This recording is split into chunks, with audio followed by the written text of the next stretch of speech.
Hello friends, எல்லோரும் எப்படி இருக்கீங்க?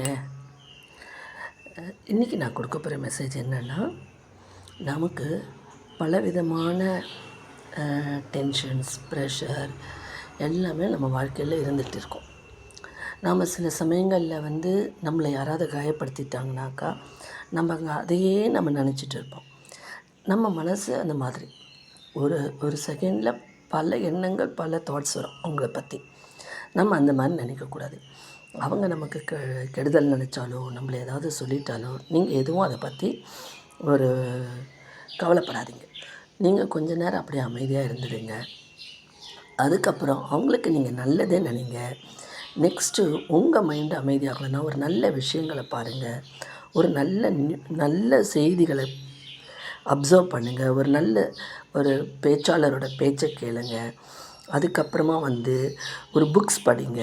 அப்போ என்ன ஆகும்னா, அதுலேருந்து ஒரு சில பாயிண்ட்ஸ், ஒரு நல்ல எண்ணங்கள் உங்களுக்கு ஏற்பட்டு உங்கள் மனசை அமைதி ஏற்படுத்தும்.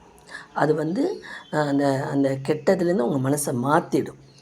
அவங்க சொன்ன வார்த்தைகள், அந்த காயப்படுத்தினதுலேருந்து நீங்கள் கேட்குற ஒரு நல்ல மெசேஜோ இல்லை படிக்கிற ஒரு புக்கோ உங்களுக்கு ஒரு மன ஆறுதலை கொடுக்கும்.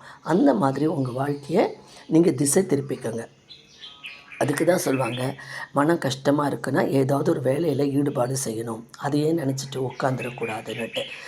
அந்த மாதிரி தான் ஒருத்தர் நம்மளை காயப்படுத்தி பேசினாலும், நம்ம மேனேஜரோ, நம்ம ஃப்ரெண்ட்ஸோ, யார் என்ன பேசினாலும் நம்ம அதை விட்டுட்டு வெளியில் வந்துட்டோம்னா, அது வெளியில் வர்றது கஷ்டம்தான். அது வரத்துக்கு நம்ம ஒரு நல்ல அந்த சமயத்தில் நம்மளை டைவர்ட் பண்ணிக்கிறதுக்கு ஒரு நல்ல புக்ஸு, இல்லை ஒரு நல்ல மெசேஜு, இல்லை இப்போ நிறைய பேர் நிறைய விஷயங்கள் சொல்கிறாங்க.